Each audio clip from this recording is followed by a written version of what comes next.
Bonjour et bienvenue à cette présentation sur le standard LTI et son support dans Moodle. Donc on va essayer de découvrir un petit peu comment ce standard a évolué depuis Basic, sa première version, jusqu'à Avantage, comment c'est supporté dans Moodle 3.9 et ce qui s'en vient, et tout ça en moins de 10 minutes. Alors allons-y.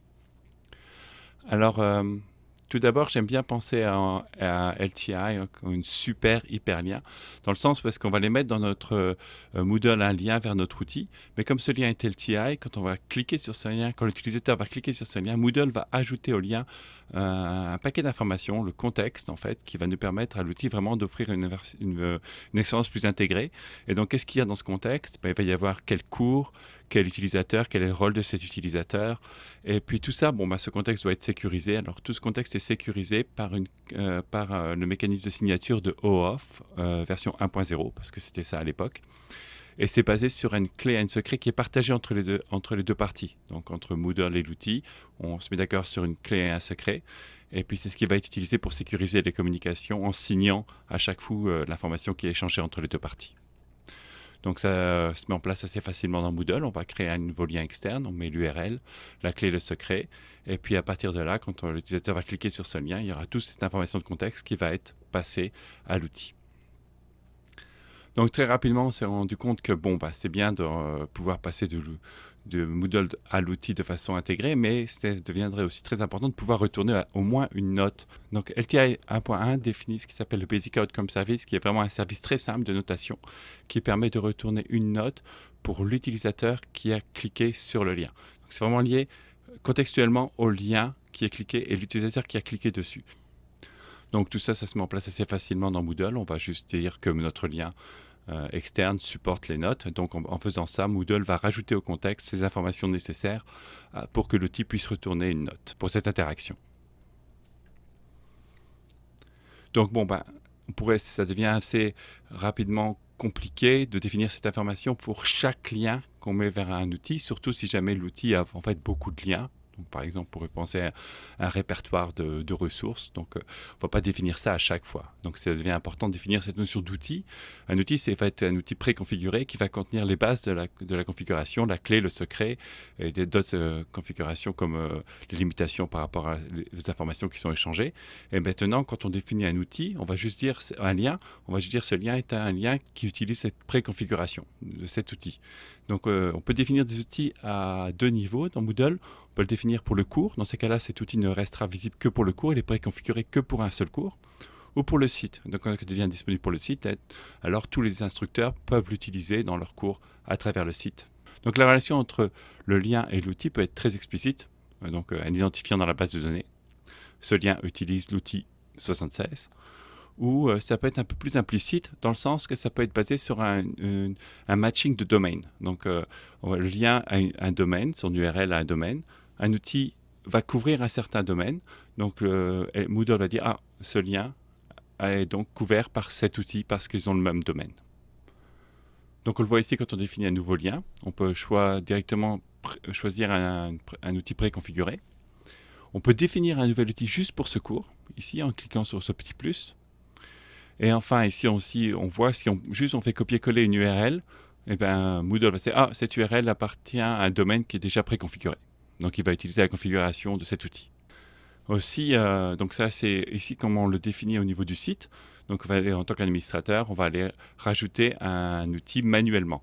Alors, il y avait la possibilité avant de pouvoir mettre une URL, mais ça, c'est basé sur une technologie qui s'appelle LTI2, qui est maintenant dépréciée et donc qui n'est pas vraiment utilisable. Donc, on est limité pour l'instant vraiment à utiliser la configuration manuelle. Voilà. Et donc, ça, c'est bien. Mais comme on a vu, c'est basé sur OAuth 1.0, qui est vraiment obsolète depuis un certain temps. Donc, manque de librairie, problème de sécurité. Et donc, il était temps un petit peu de rafraîchir tout ça.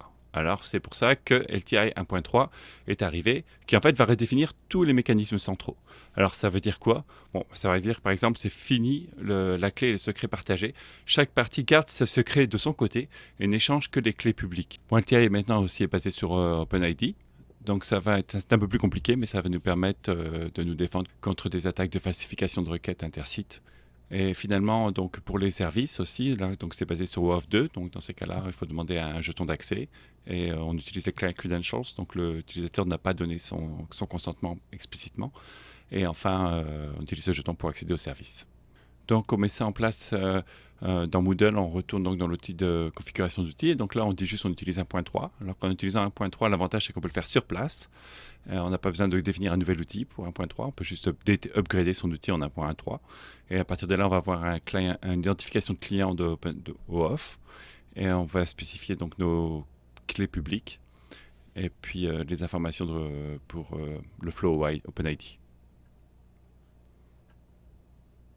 Donc LTI Avantage, c'est aussi 3 extensions qui viennent se rajouter sur ces mécanismes centraux. Donc la première et qui est très importante s'appelle Deep Linking, qui est un flow web qui permet de sélectionner ou de créer des liens API. Donc l'idée, c'est de plus avoir à l'utilisateur de rentrer d'URL ou de paramètres dans une configuration manuelle, mais juste utiliser un flow web pour aller choisir, sélectionner ce qu'on veut rajouter et avoir ces informations directement échangées entre l'outil et la plateforme pour préconfigurer le lien LTI. Et donc, en fait, son support, c'est assez facile. Si votre outil supporte ce flow, vous indiquez à Moodle que vous supportez ce flow. Vous cliquez sur Support Content Item Message, qui est en fait l'ancien nom de Deep Linking. Donc, voilà.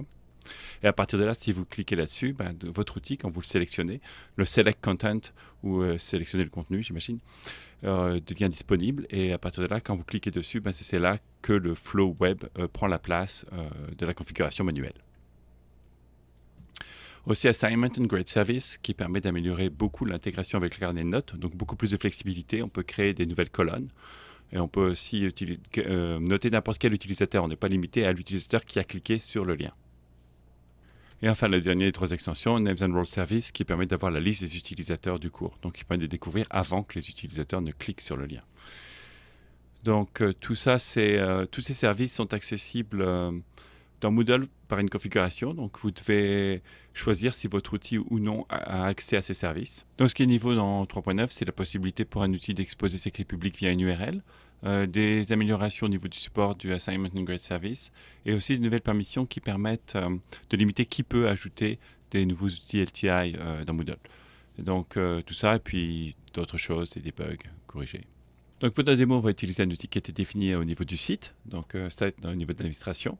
Donc on a été définir son URL, on dit qu'il utilise API.3, ce qui est généré Client ID. On a mis les informations vers nos clés publiques. Et puis on a été dire qu'il supportait le flow deep linking et on a activé les services nécessaires. Donc à partir de là, on peut aller dans le cours, on va activer l'édition du cours, on va rajouter un lien externe. Et là, on va aller choisir cet outil qu'on a préconfiguré.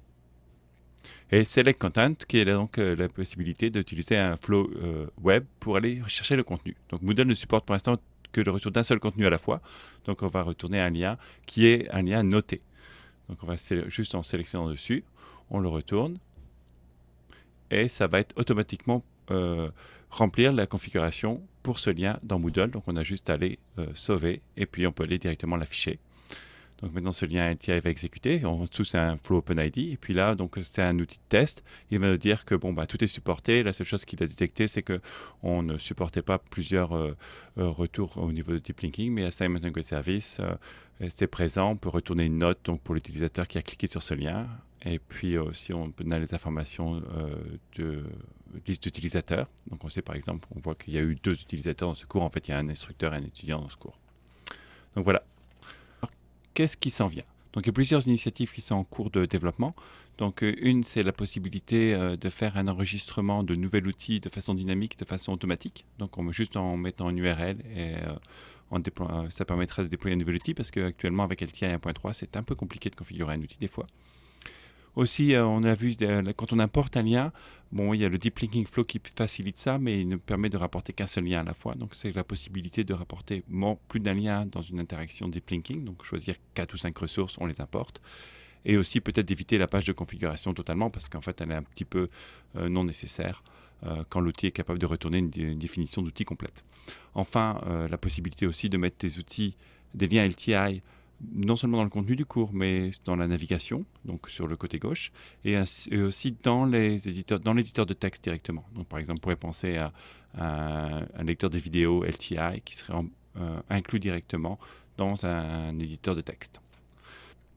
Donc finalement, un petit merci à tous ceux qui sont retrouvés sur le chemin du support d'LTI Advantage dans Moodle. Rejoignez-nous sur la route. Merci, à bientôt.